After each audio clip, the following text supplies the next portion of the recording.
Sunday, November 6th. It's kind of chilly in Les Sables d'Olonne. A thin layer of frost covers the pontoon. This famous pontoon about 900 feet long, at the end of which every 4 years a door opens onto the open sea, onto adventure, and much more. For now, all is calm, even if not for long.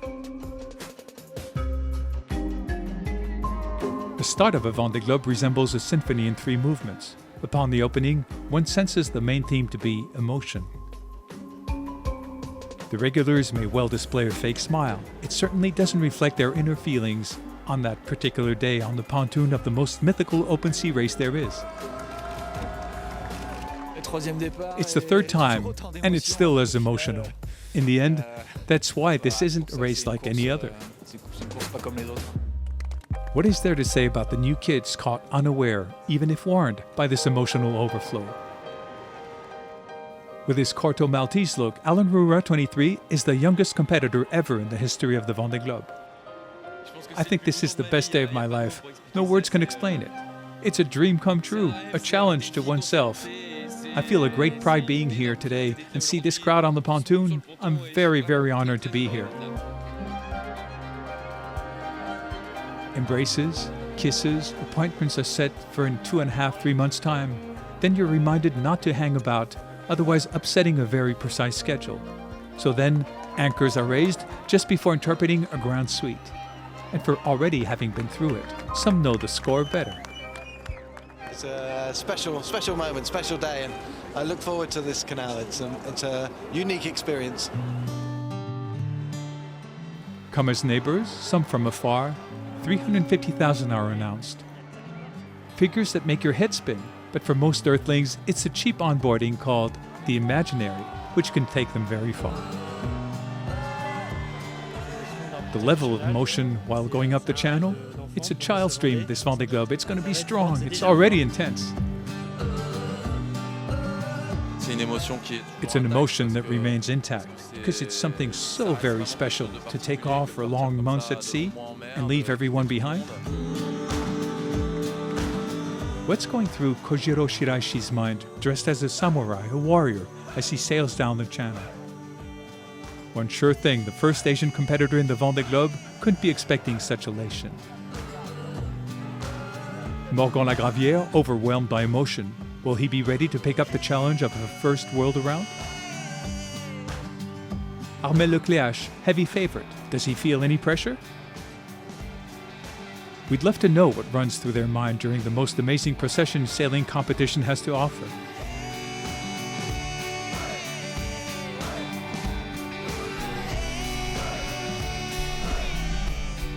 When the channel moves away of the wake, the score is played at another tempo. It picks up speed. Time to shift to racing mode.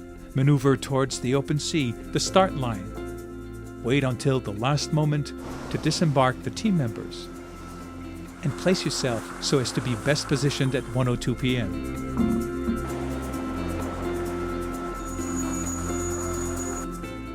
And when Prince Albert de Monaco signals the start of the 8th Vendée Globe, we can easily imagine there's a strong feeling of relief for the 29 competitors.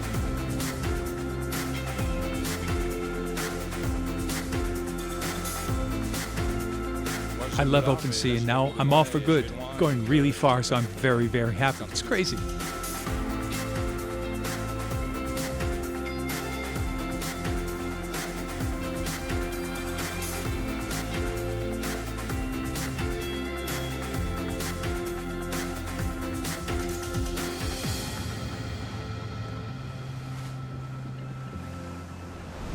Wow, what a day. Holy cow. I had been told about going up the channel. I still have a lump in my throat. Yeah, still have a huge lump in my throat. It was so intense. Thomas Ruillon's still under emotional stress, while Romain Athanasiou sets a few facts straight. All right, see you in 3 months? 3 months?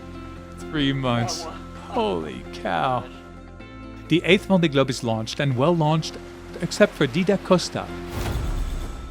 Boat at a stop less than 1 hour into the race, a ballast hose that disconnects, water that spills and damages the electric system. no other solution than to go back to port. I came in and saw there was water all inside the boat. So I decided to disconnect the electronics to avoid huge damages, then evaluate what needed to be done. Since I hadn't gone too far, the wisest was to head back for a complete revision of the boat and set off again as soon as possible. Set off again, yes, but with the condition not to exceed the 10 days limit, after which the Spaniard wouldn't be allowed to cast off. Past the night for the ones at sea, we can tell things didn't drag on in the Bay of Biscay. Only favorites are found at the front, a trio of foilers composed of, in the right order, ARMEL, Jean-Pierre Dick and Alex Thomson, all in a 3 miles knot. We also note that second to last generation boats with straight keels haven't given in. One of them, PRB, was seen in the morning of November 7th off the coast of A Coruña. We get by. It's important not to be too far by Cape Finisterre. I think I did what was needed last night, but it took a lot out of me. And for good reasons. A very unstable northern wind and uncomfortable waters didn't spare bodies nor machines. Direct witness Morgan Lagravière, while crossing Sébastien Josse, had the good idea to turn on his camera. We're off Cap Finisterre. And we have our friend Jojo, who began to heave. Who's bearing off on Gitana. Uncool. Having performed a great start of the race, Safran's skipper wasn't spared with troubles. We had problems with electronics, internet connection wouldn't function, and some trouble with a temperamental sail which is now nicely rolled up on its cable. Well, it's rather good news for the end of the day. Was finally able to nap shortly, eat a little, which had been a little complicated to do until now. That's it. While Kojiro Shiraishi is barely starting to get his sea legs.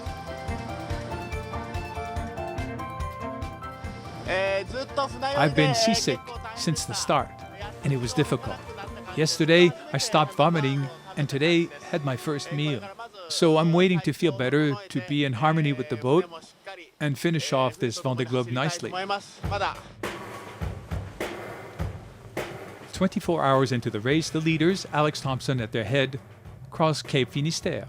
The Hugo Boss skipper decides to jibe with the idea of best negotiating a high-pressure ridge up on the Gibraltar latitude. Models initially thought that was a good idea, but I'm not so sure it's a good idea anymore. But I'm not too far out of the game, so if it doesn't pay, then for sure I'll still be in the hunt. We're trying to sneak south, trying to pass a ridge, or the ridge is going to move south with us before allowing us to pass it, and then we'll be into the trade winds and rocking south to the equator. Thomson to the east, not for very long, westwards all the others. Of course, the ridge slows down the head of the race, to the pursuers' benefit, who get to catch up and breathe a little. Such rainbows you don't see very often, and it's not a fake, it's for real. Isn't it great? So here, after muscular crossing of the Bay of Biscay, here's some little winds. We're very close by. You don't see him in the back, but Vincent Rioux is here. And Yann Eliès isn't far. So definite contact in this beginning of the race. Seb Josse is right there. Morgan a little below. And Yann, who's crossing just behind. Jeremy's also 200 meters away. Hi, Jerem. The weak winds give a chance to all competitors to breathe and appreciate their sailing.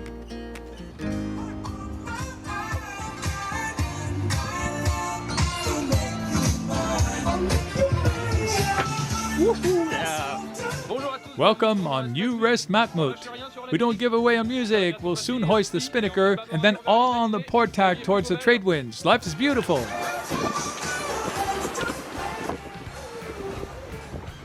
Hi from onboard Initiative Coeur. We hoisted the Jenniker with the dolphins.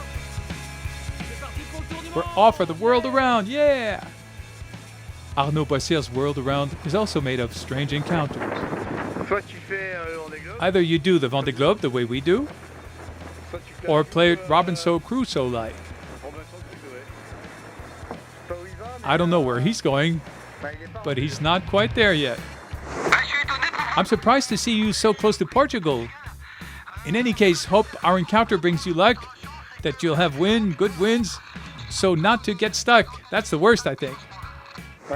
Yeah, that's nice, very nice. It's good. See you around. Among the leaders, this start of the race is a little my turn, your turn. 6 different boats have led the fleet since the start, but leaving the high, Banque Populaire leads with a step ahead. ARMEL, a serene skipper, draws an evaluation of the first week. It's a start, but we're well off, beginning to take our marks on board. There hasn't been much damage on the boats behind, so that's good. And for us, all is smooth for now. So, let's enjoy. Alex Thompson didn't make the most out of it.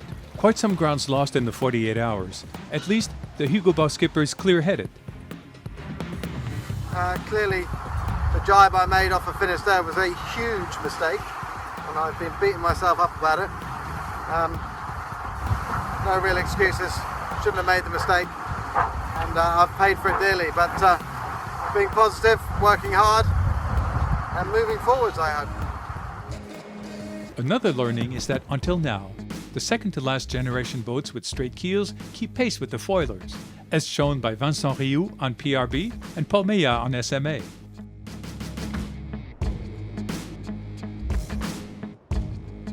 Far, very far from the global regatta drawn by these boats, another race, against the clock, has already been won by Didac Costa. The Spaniard was able to repair his ballast, change his electric system on time. Now, as he crosses the start line for the second time of his world tour, more than 2,000 kilometers separate him from the head of the fleet.